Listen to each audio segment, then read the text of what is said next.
I have a dream. It's one small step for man. I am the greatest. You want something, go get it. Period. Singing is something that I could do no matter where it was. It was mine and I could do it. And it was when I forgot how to feel, singing was one of the ways that reminded me how to feel. 6 generations of entrepreneurs. From the jump, it was you have a purpose in this world. You have to realize that it's okay to let go of my ego. It's okay to strip yourself of your ego. And it's not a pretty process because you have to let go of your idea of success and you have to let go of your idea of love. Maybe I'm not living the way I should be living. And that is the hardest thing for people to come to terms with. It's a paradigm shift. It's a reality buster.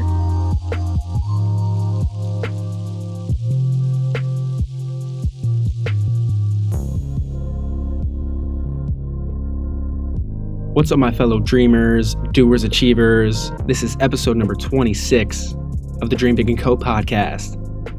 And I want to overemphasize how important this episode is. To me, to the guest, and to all of you, please, I ask of you, for the amount of time you listen to this, make sure your single focus is on this conversation. I truly don't want you to miss anything. There are certain things in this episode that I absolutely know will help you in your own specific way. It goes super deep, super fast, but I'll make sure to keep you up to pace with absolutely everything.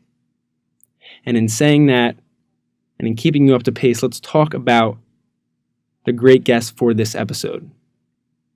Daniel Williams, or as he calls himself, a.k.a. Marquel, he is an artist, singer, and poet with his words. He has a heightened level of awareness, and as I would say it, he is spiritually awakened. And he is from the DMV, which stands for DC, Maryland, Virginia, for those of you who don't know. And now he resides in Philadelphia, the absolute melting pot of culture and art. And he has a long lineage of entrepreneurs and artists in his family. 6 generations, actually, as he would even quote it. And Marquel said that he got most of his singing talents from his grandma, and they would often, at a young age, sing together with his grandma playing in the piano. And since a young age, there was a special spark to him, and you can feel it now if you're with him. On top of that, his talented family, or as should be said, God, endowed him with beautiful gifts and talents. And through much discovery and digging and getting to the purpose of a lot of what we talk about in this episode, finding your purpose, navigating through the trenches of that, his own purpose is to help the masses at scale and as much as possible. And I know it seems generalized and normalized, but he truly wants to help the masses at scale, and through what he is doing, he's taking the proper steps to get there. Whether it is through his singing for now or fashion, entrepreneurial ventures, or nonprofits later, he is taking those steps to get to where he wants to be. And with the core and root starting from the center point to improve himself to the highest degree possible, to then improve all other areas of his life, to thus impacting many lives, he will be there even sooner than he knows it. So tune into this episode as we go deep, we go far, and we talk a lot about not only his life, but what you can do right in your life. And the quote for this episode, to encapsulate with the most concise amount of words, we'll go doubleheader here. First, an ant on the move does more than a dozing ox. An ant on the move does more than a dozing ox. And Pema Chodron once said, fear is the natural reaction to moving closer to the truth. Fear is the natural reaction to moving closer to the truth. So soak it in, soak this conversation in, and I'll see you at the end for episode number 26 with Daniel Williams, a.k.a. Marquel. This is a beautiful song, by the way, dude. I love this song. Yeah. I really do. Thanks, man. I'm glad people are liking it. It's getting good feedback. Good. Yeah, you getting the vibes. Yeah, dude. Lonnie, the guitarists, and the engineers, they brought it together. They did a really good job. You're on your back again, wondering why. Before your eyes are clear, there's still smoke in your eye. Followed by tears, I'm not surprised. You go through the motions, go through the motions. She can't see the things that I see. Look into her eyes, no surprise. You're scared of the night, I'm right by your side. Me l'amor, if you want me still, give me reasons why. Ask me this like every night. Say cause your potion, extra potent, smell like roses. Locked in inside this moment because we want this. We played you, I know we played you. I couldn't save you from broken. My heart was focused, picking out roses. I think we hear it 100 times in the process. Hundreds of times in the process of making it. Yeah. I Patiently waiting. hear it over and over again, over and over again, over and over again, until I literally forget how it goes. And then I'm listen to it when it's out, but we move on to the next project, and I listen to it again, and I'm like, oh shoot, how'd that go again? Yes, that's crazy. Is it? You get sick of it, and then you love it. Yeah. Hearing it again, I'm like, oh wow, I haven't heard this in a while because I stopped. How important is that separation? Which one? The separation. How important is having separation from making the actual song? I'm interested in what is your one, I want to know the meaning behind that, and then two, what was the process? How did you taste the soup with the song and getting it out and everything? Well, the process was pretty chill. So most of the times I write songs, I just come up with a melody, and then we write over top of it, or we write lyrics to fit that in. But this time, Lonnie was riffing on the guitar. She was playing that, and I just couldn't help but think in my mind. I was going through a rough time with this girl. She was. I'll tell you what it was about in a second. But basically, I started riffing it, and I freestyled the "She can't see the things that I see" part all into the hook, and I was like, whoa. That was a really good little piece of a song right there. That could be something. So since at the time, that was one of the best things that I had written cohesively together, for a hook. So I was like, okay, let's just leave this here for a second and just grow musically just in the upcoming months. And then winter break happened and learned a lot over winter break. And then we continued writing when I came back from winter break, which was perfect because then I had more to say, more than I had before. I think the song before was it was decent, but then the engineers, they really expanded my songwriting capability. Just they just pushed me to ask more questions and to myself, and just come up with new ways of saying things. And we went through maybe 30 ways that failed of saying it before coming up with a good way. Okay. So that was fun. Yeah. The song itself, though, it's about this shawty. Let me say that. No, it's about so one of my friends. She's really close, and we're really close to each other. She was one of those friends who you can do anything with, and it was just really good time. Yeah. And then so she was really sweet, super deserving of everything that she didn't think she deserved, and she was with a terrible dude at the time. But as her friend, it's really not my place to say much, even though this guy was just all the signs pointed to they shouldn't be together, and that we should, because she was hanging out with me instead of him. And, every time she'd complain to him, I'd be like, I don't know what to say, bro. If that was me, I wouldn't do it. I wouldn't do any of that kind of stuff, But at the same time, she was one of my friends, so I was able to have I was growing at this point, so I was able to have a nice perspective just to see her as a friend instead of just like this puppy dog, oh, I'm so in love with her thing, you know, like that's how I be, bro. I get so emotional about these girls. Now let me stop. But so I went to LA and I was doing my thing over there, and I didn't tell her how I felt or anything. I was just doing my thing over there.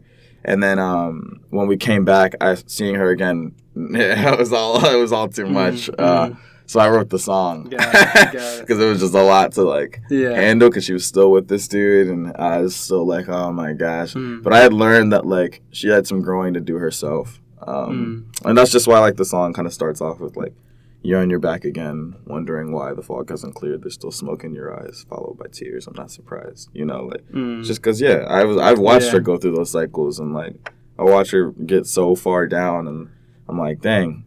You don't even know what's good. And I want to get into a lot of like more of the process of your creativity. Yeah, because it's really amazing. But before I get into that, what is one thing that really popped out at you that you learned through that relationship? Because love is a hard thing, man. Yeah, it can be if you don't approach it correctly, or you don't always go back to yourself. So like, what's one thing you learned? Yeah. Well, I'm glad you called it a relationship too, because like friendships are that. They are relationships, and like you can learn stuff from your friendships and your girlfriends and your boyfriends or whoever. But I just learned that it's so important to take time with yourself. Like this friend in particular, like one thing that she showed me before I ever told her like how I felt. After I told her how I felt too, I told her like what I learned. But yeah, one thing that she showed me was that like I asked her, have you ever take time to sit down with yourself? And she was like, I don't really do that. It's like, I just don't want to like deal with that. And for me, I was like, all right, well, I know what I want right now. I want someone who isn't afraid, who can be vulnerable. Vulnerability and courage go hand in hand.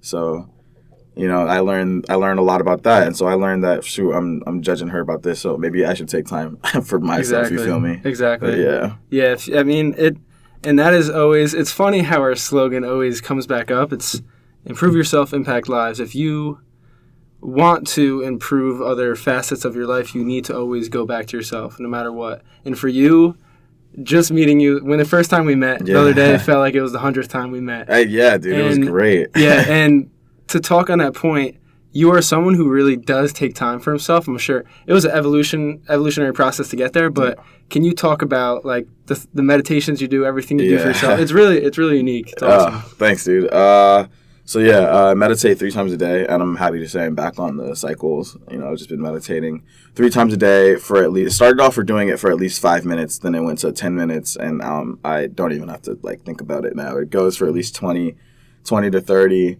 And if it's like a really, really peaceful day, it can be up to an hour. It was the process of getting to find yourself is the process of like looking inward.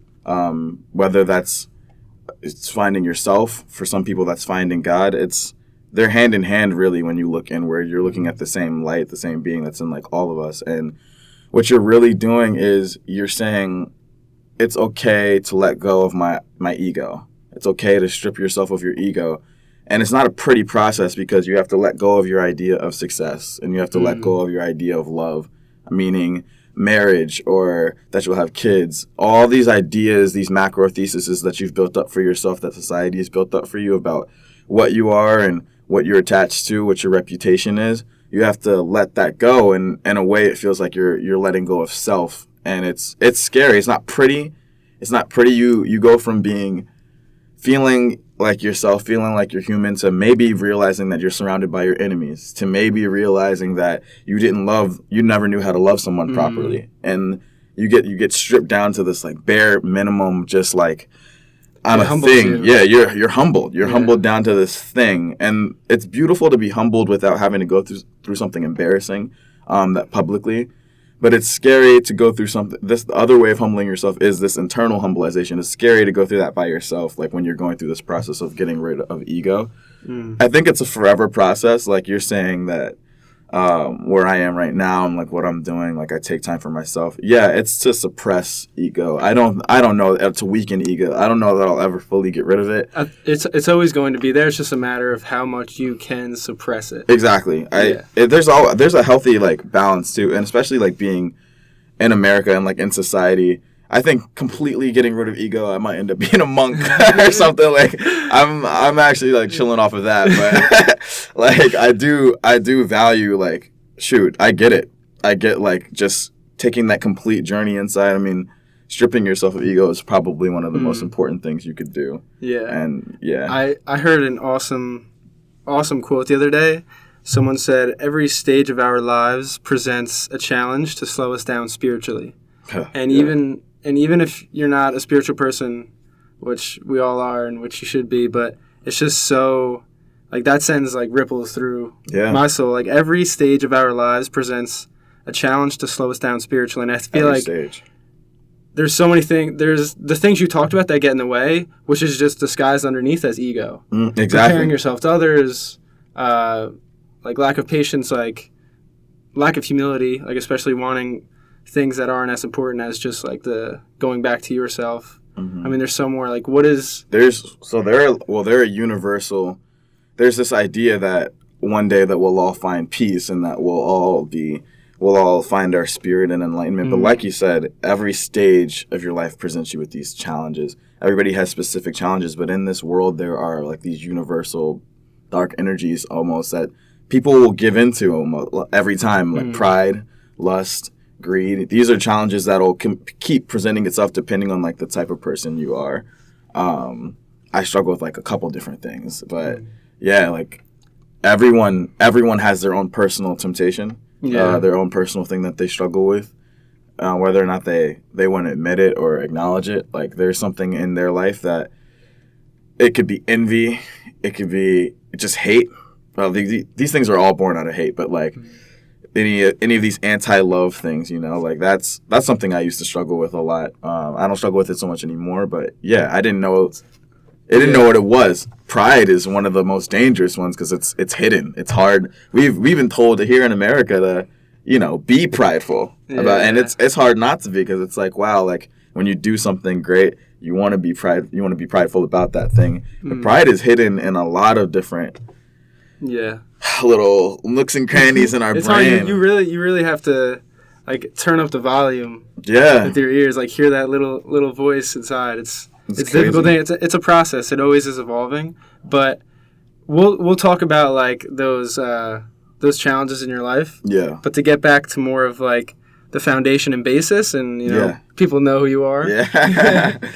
Can you talk to the fact of like your name, like where you grew up, like how things work? Because what I've learned so far from you is you have an amazing family, people that support you, and people that are extremely gifted in what they do. And it's cool to see where you are now and how much your parents are supporting you. So can you just talk to the basis of like me, everything, where I came from, where this dude come from? So I was born in the DMV. Yeah, it's DC, Maryland, Virginia. Crazy area. It can be a crazy area, but I grew up in a very loving family, very, very loving family. 6 generations of entrepreneurs. So it was very, from the jump, it was very, you have a purpose in this world. My parents raised me and my sister with the repeated mentality that we have 18 years to raise you to be ready for the world. And that was very clear early on. My family crest, for those who know it, like I wear the chain around my neck and I just got the tattoo of it. It symbolizes eternal strength through love and family. And you have to, when you turn 18 in my family, you give a speech about what you've learned and how you've become a man or a woman, and then they bestow the crest or ring upon you. So growth is a huge aspect in my family. But growing up, I didn't necessarily catch on to that very quickly. My little sister, I knew it. I knew the potential I had, didn't necessarily know how to apply it at the time. I just had so many different interests, and also I had ADHD. So I was just running around. Still do. It's like hard to control. But what's it called? Yeah, my sister, you know, she started a business when she was 9, wrote a book when she was 13. Was on TEDx and met Michelle Obama and all these crazy celebrities. And so she knew how to apply her potential early on. My parents knew how to apply their potential. My dad was a director and an actor, does videography work now too. And my mom, she was a wealth strategist, business owner, entrepreneur, started her own business with her brother. And on the music side, I mean, my grandmother and my uncle were the ones who were really, really into music, and they taught me how to play stuff. And on the other hand, they own their own businesses as well, my grandmother and my grandfather. So yeah, there's no box in my family, not a box when it comes to work. It's really just about how many different ways can you apply yourself and how can you serve others. I didn't get it until I got to college, and I think my family got it a while ago. But that, like, serving others is what we're here for. It's what everyone's here for. And me personally, I want to serve others on, like, a mass scale. Yeah. Millions, served by the millions. Yeah, and can you talk to the point of how and what stage you'll want to do that? Because I know what it is, but for people to know. At what stage that I want to serve like, others? what platform do you want to do that? Well, like, it's dangerous to want. To want like a platform. It's like I want a platform to help others, right? But there's so many things that I don't want a platform for. And wanting can lead to other desires. And you can get misled in that. I'd say that if I'm truly trying to serve others, and if anyone's truly trying to serve others, you start with that on a day-to-day aspect. Just be there for who you can on a regular. Be the person who brings something when you visit, bring something to the table. Serve others just on a regular way. And I truly believe that you do this, and whatever you believe in, whatever entity you believe in, I believe that it's God, that he'll direct you into more ways, will put you in more situations that'll test you and that'll show you how to serve others, It started to escalate more and more for me.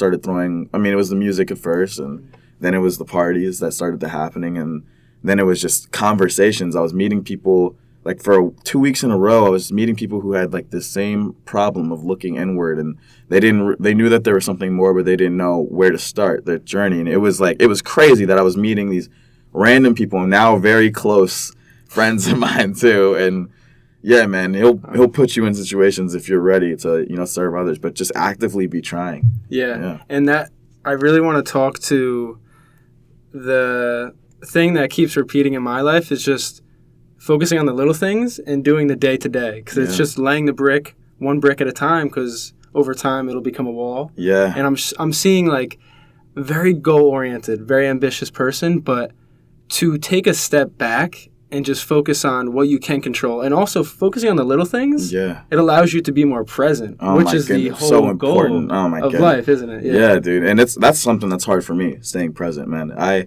got a busy schedule, so for me it's just like, okay, well, let's get this done quick so I can get to this part here, have a little bit of rest between here and here. But, like, man, staying in the present is so important. You nailed it with that. Yeah. And, like, one of the practices you have of doing that is meditation. Yeah. But what would you say also singing is a form of meditation for you? Definitely. It's definitely like a healing form of meditation. When you forget, like, how to feel. Like, for a while I forgot how to feel, not just because of, like, love situations and stuff like that. I know that's what I sing about. That's easy for me to sing about, but I got lost in, like, other dimensions of my head, not knowing who I was and trying to be the loving person that I want to be, and just not knowing who I was and my intentions being misunderstood. I got very lost, and so singing is something that I could do no matter where I was. It was mine, and I could do it. And it was when I forgot how to feel. Singing was one of the ways that reminded me how to feel. When I would sing about, I'd displace myself from my own situation, and I'd start singing about a completely random situation, something that's never happened to me before. It could be a love song about a girl and a guy, situation that I would want to happen for myself, And then I'd feel all the emotions of, like, both characters in my head, just because, like, I couldn't feel very real. I didn't have those connections around me in my real life. And yeah, dude, the journey inward, the search, if you feel that way, that the search and the journey inward of stripping my ego or suppressing it, that is when everything started to change. I started building those connections started being surrounded by the people I needed to be around and wanted to be around. And dude. Yeah, can you talk about, because a lot of people, the path to purpose, we're all on different timelines, and it takes people longer than others, but for you, how did you necessarily go about doing that? Like with music? Music was your tool in your toolkit to get to looking inward deeper, or it like was finding one of your them. purpose. Definitely one of them. So you're talking about like the path of like looking inward? Yeah, like what is like a strategy? I don't like to say the word strategy. No, you're right. No, it is. How do you because you're looking at this thing and you're like, okay, so how do I get from point A to point B, and how long is that going to take me? You know, like realistically, you're looking at it. And I think it's a good way to say it like that, but I don't want it to be imagined as like an endpoint or destination, because it's the fact of going through it, like being on that path, that's most important. Well, just as you've taken the path and I've taken the path, and a lot of people have, like you learn pretty quickly that you're going to go at your own rate. Like that's, when I started, it had already, I'd been searching for wisdom for so long. Externally, I was reading the Kabbalion, I was reading books on astrology, self-help books, and then I decided to read the Bible. Self-help books, yeah. Lots of self-help books, yeah. And then I decided to read the Bible. And it I was a Christian growing up. I'd never read it seriously. And it just talked about stuff that, like, I completely missed. And I was like, wow, let me try to start applying this. It was talking about really looking inward. This is what I missed growing up and what I think a lot of people miss. And that journey, when you start to look inward, I wasn't worried about like when you really want this for yourself, when you really want to be the best version of yourself, your intent. For a second, I'm gonna get a little sidetracked because intent is very important. Definitely get sidetracked. Like everything in life, everything around you, look around you, there's no excuse for you to not see it. Everything has intent. Everything else outside of us doesn't question its intent. Like an acorn doesn't question whether or not it's going to become a tree.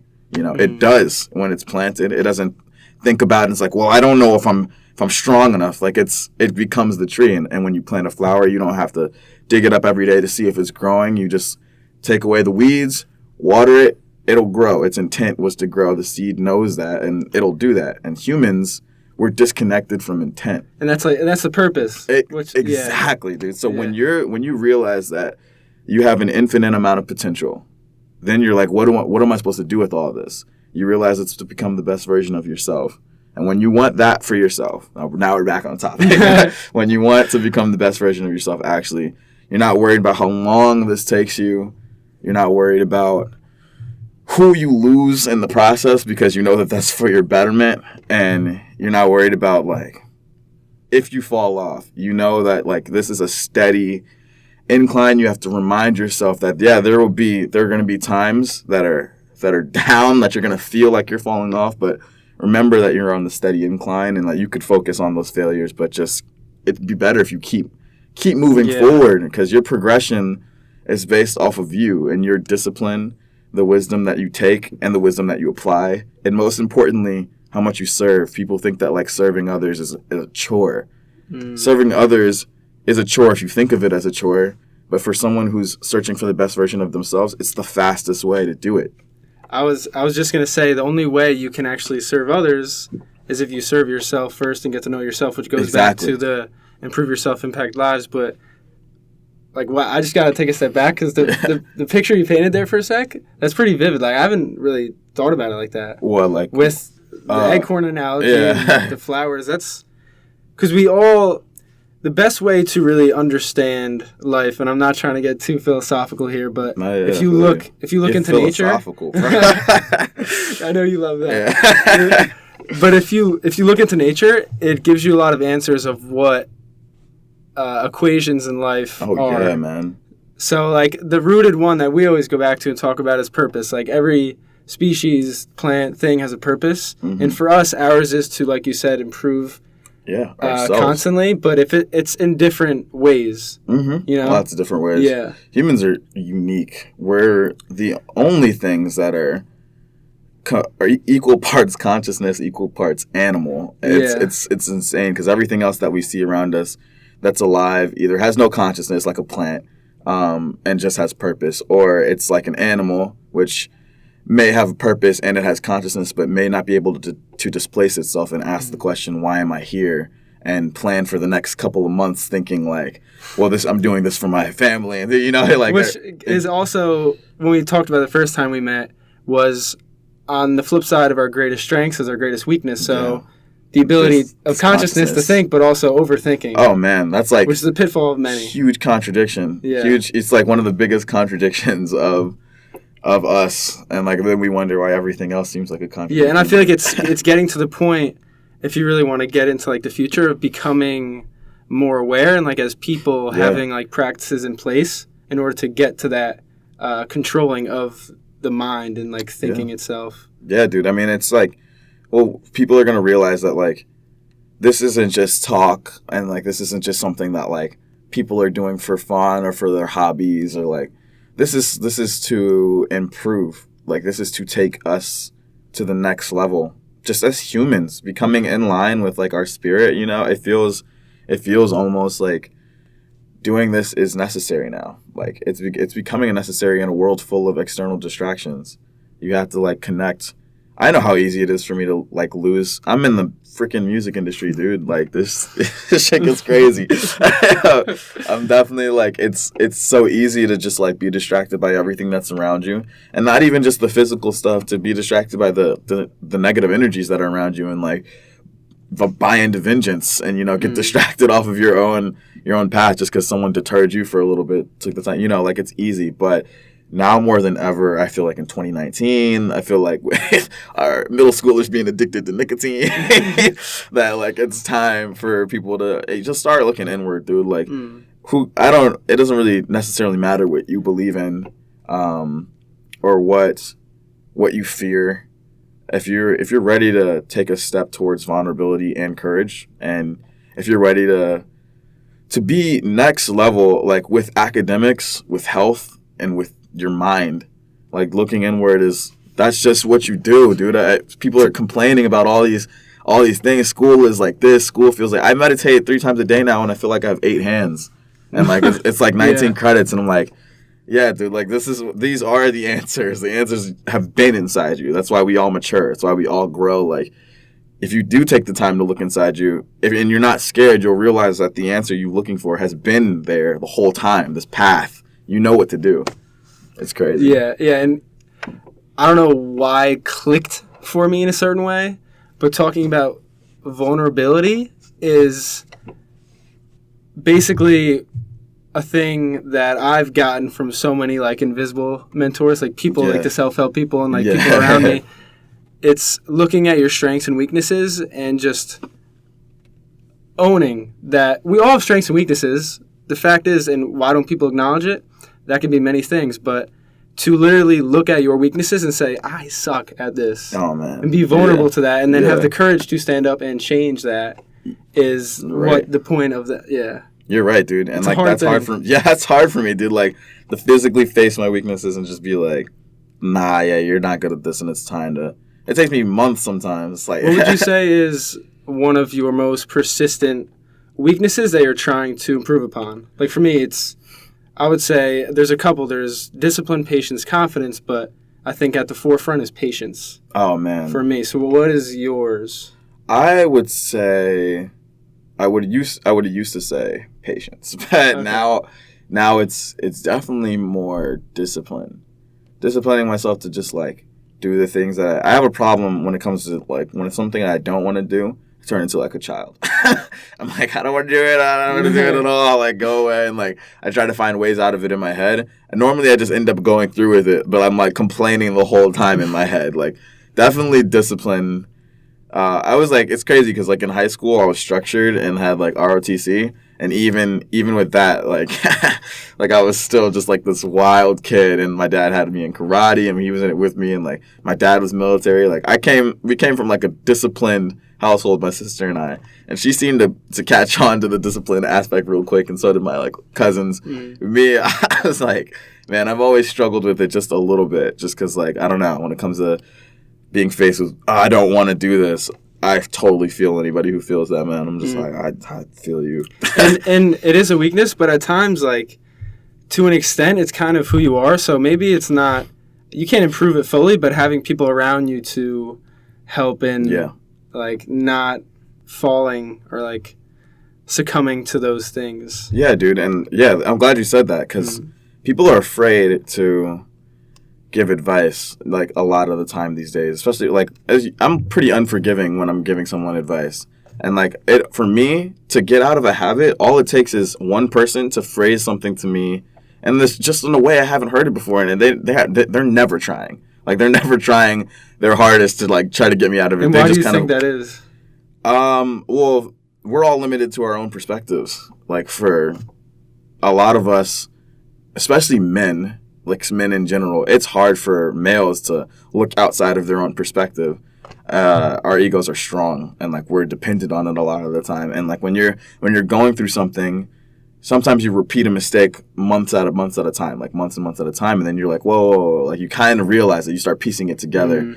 But just because you're living in your own perspective, it can be hard until someone who's been there with you that you trust, and like they just tell you, hey bro, like for real, like you've been tripping. You've been tripping over this. I mean, like you don't even have to be that aggressive. Like sometimes, like with the girl I'm talking to, she just phrases a question, you know? She just like phrases a question to me, and she's like, and I'm like, whoa, I didn't think of it that way. And that just, pieces everything together. Now I can apply that in a different way. Yeah. So, yeah, there's the one thing I thought about, which is like the people around you, your environment. If you really do truly care about someone, you should be willing to give them that feedback because you know it's coming from a good place, which goes back to the point of intention. Like if your intention is good and you know if you give this person advice and you're just transparent with them, it'll actually be better for them. And if you weren't, it actually hurts 2 times as more because then you're not telling them, you're also not helping them because then they can get hurt later on. Exactly. Like you're right. It's very important to gauge though. I mean, just in a lot of ancient like texts and stuff, they talk about, specifically in the Bible, they talk about like, be careful who you share your wisdom with, because especially with sharing it with fools, because they'll make you look like the fool. And don't try to correct the scoffer, because they'll make you look like a fool when you know that you're in the right and your intentions are good, but they're not receptive to hearing you. They can't receive anything from you right now. So maybe not every time is the best time to speak up. Maybe, like I said, being that person who provides questions, like asks them questions that will lead them into the right train of thought. That's very helpful because people don't want to be told what to do, or people don't want to feel like someone's lecturing them. That's just a human thing. Yeah. So yeah, it is. But then at the same time, you can't be afraid to not speak up.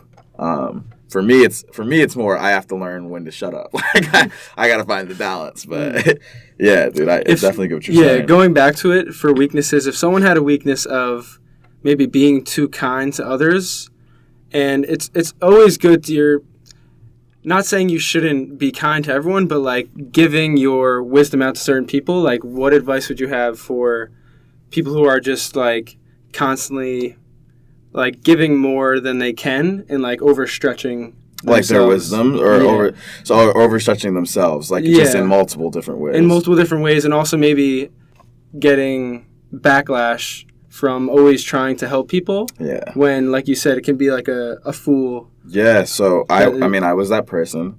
I've been through a lot of different friend groups, and looking back at them, I can't really blame them for the way that things turned out. Because I was doing this like forceful, stretch myself out, push my own ideals on people kind of thing, and like because I know it'll help them when they weren't receptive of it. They weren't ready to hear it. They didn't want to hear it, and they more than likely they just wanted a friend. What I'd encourage for someone who believes that they have the wisdom and strength to support other people is to just let your actions be your words for give yourself a week. If you're the type of person who can't help but intervene and be in your friend's life, which I'm raising my hand, I totally get. I totally feel you. Give yourself a week of just letting your actions be your words. Be there for them. Like I said, be the person who brings them when they invite you over. Be the person who has insomnia cookies, and you're like, yo, you want to crush real quick. Be the person who brings the blunt. Be the person who just be the person who is enjoyable to be around is a light, is an energy serving others. Because if you care about someone, like, you'll realize that they are going to be, if you genuinely care about someone, you're subconsciously going to be doing things with your actions to take care of them, to show them that you care about them. That's what real care is.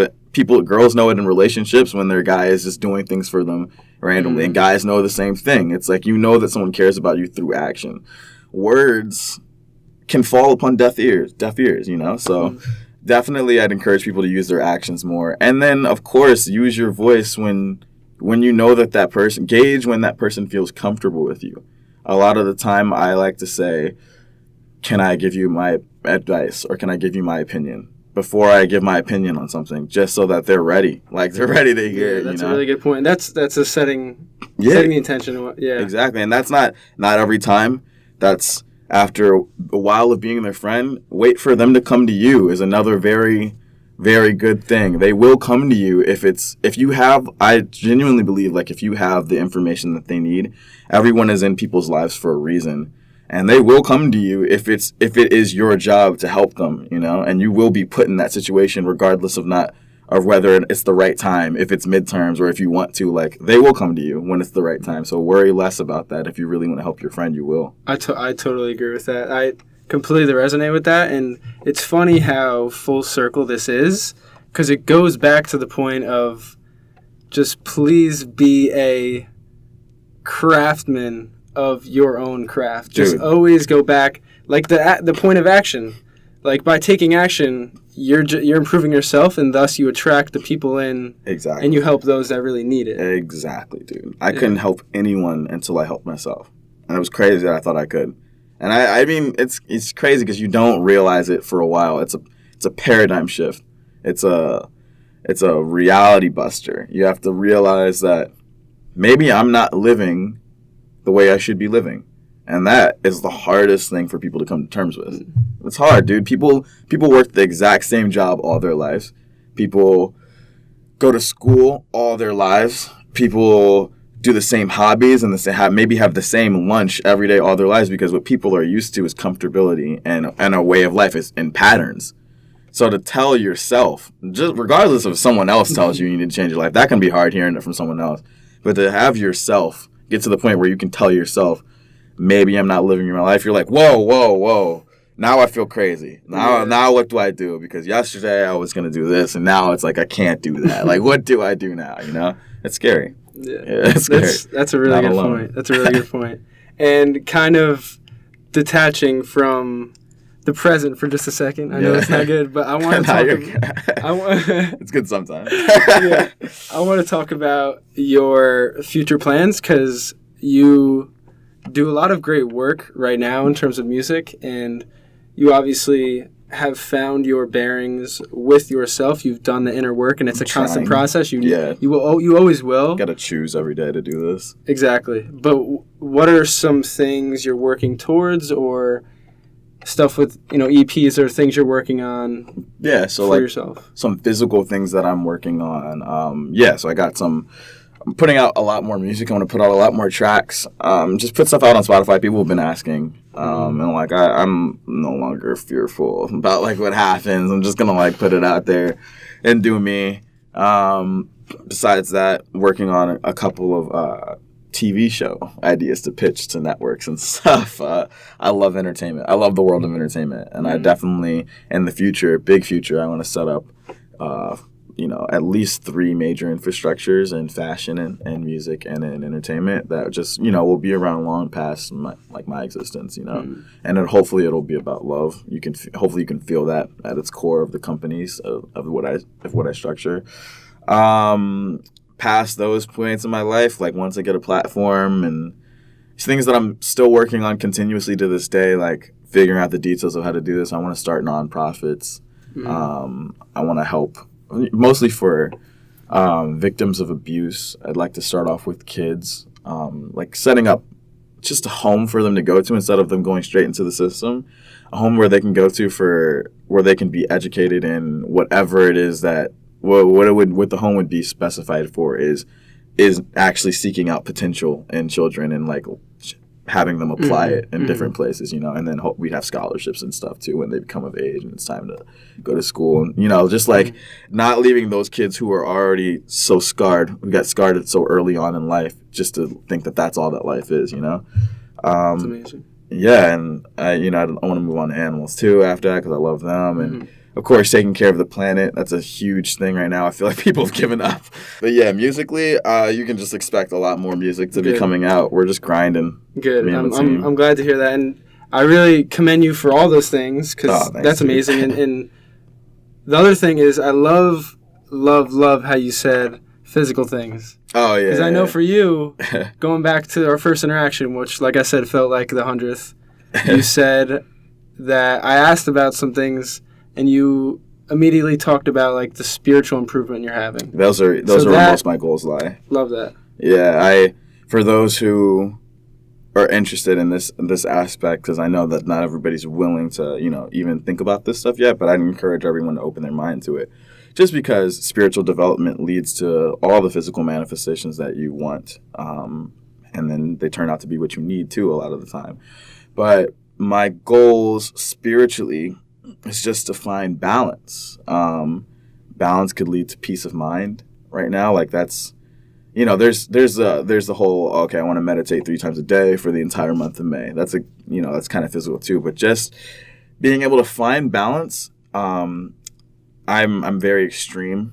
My emotion. I'm a Cancer, by the way, zodiacs, and I'm a Cancer. I'm a Sun Cancer, rising Cancer, and Capricorn moon sign. But anyway, Cancers are emotional at face value. Like we take things very emotional. Me, I've kind of learned how to just like not react to it, but I'm still feeling it. My brain, like it'll take me. That's literally mindfulness. Yeah, without mindfulness, I was such a Cancer like for a long time, and then now I don't get as emotional, but for face value, I get maybe for like an hour or two if something happens, I'll be so dramatic about it in my mind. I'll just be like, oh my gosh, this is the worst possible thing that could have ever happened to anyone, and then like. For me, finding the balance is very important because I can make very extreme decisions within that 1 to 2 hours, just mentally, just decisive decisions that could actually stunt my growth and be like, okay, well, since that happened, I'm not gonna seek this out anymore. Since that happened, I'm gonna let fear stop me here, just because like that happened. It's like, all right, and then an hour or two goes by, and you're like, it's okay. Like, life moves on, things go, things change. And right now I'm trying to consistently remember that and not just find the balance in my head, but apply these things. Applying these lessons are the hardest things for me because remembering it is one thing, but then actually going out into the world and being faced with the enemy or that person that you don't like, being faced with like that person that you could just hit in the throat. You're just like, oh my God, find the balance, bro. Just find the balance in it all. Yeah. But yeah, man. So that's definitely, and then, to learn how to serve others just through my actions. If I can be transparent and unafraid, being Black, like I can either be hindered or helped by skin color. I'd rather, there's a barrier. There's already there, regardless if you want it to or not. It's already there. If I can get past the misconceptions within my own community, of what people expect of me and from outside of it, what white people expect of me. And these are subconscious things. It's never like intentionally they're not trying to be mad at you. Like people look at me with dreads and I play a song that's, acoustic with a white like female singing from Russia because I like her, and they're like, "Wow, like it's really cool you listen to that." And I know you didn't like. They're not meaning like they genuinely mean it's cool because they didn't expect that. But it's like if I can get past in my own mind just caring about what everyone else expects of me, I can be more transparent.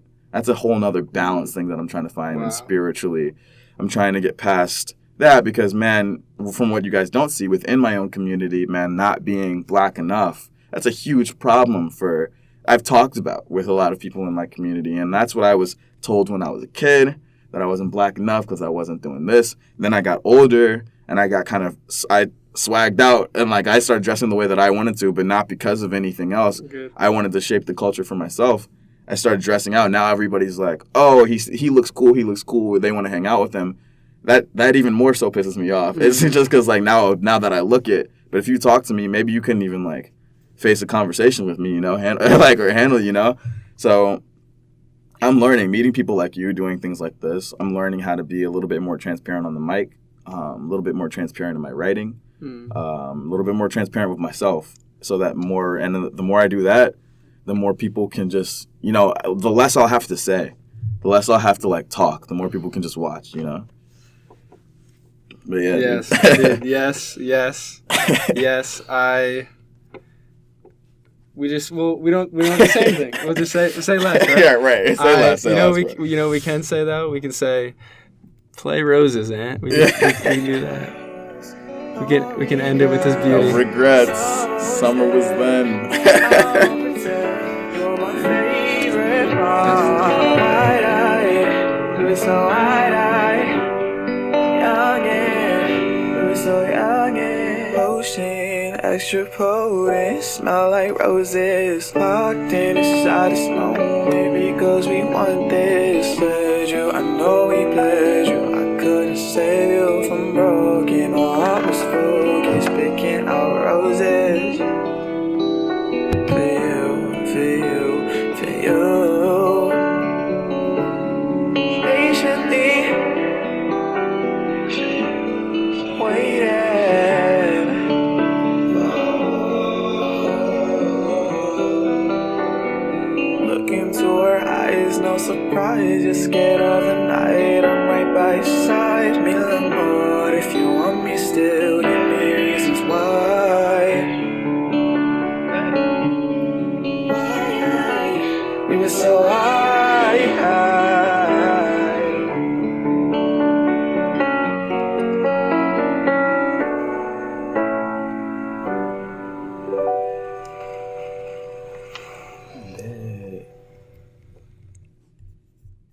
If you are hearing my voice, thank you for listening to this episode in full. I hope it brought you much, much value. You enjoyed the conversation, and you're a huge fan, as I most definitely am, his biggest fan now, of Marquel's art, mindset, music, everything he is about. And to learn more about Marquel or immerse yourself in more of his music, you can check out the links in the description. On the other side of the token, to learn more about Dream Big & Co., you can do the same exact thing. And one little teaser to give you, one little thing we have in the works that has been months of diligence, late nights, putting in a lot of work.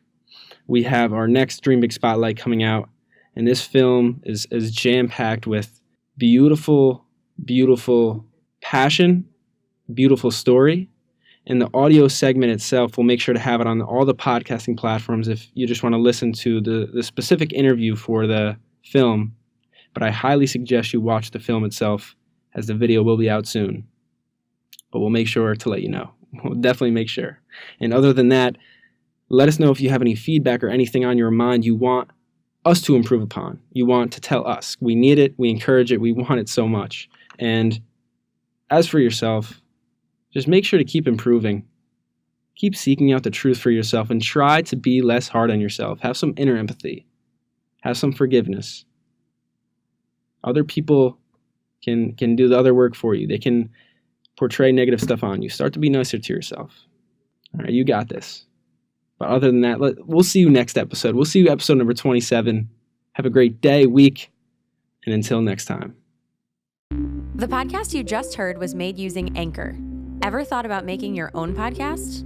Anchor makes it really easy for anyone to get started. It's a one-stop shop for recording, hosting, and distributing podcasts. Best of all, it's 100% free. Sign up now at anchor.fm/new. That's anchor.fm/new to get started.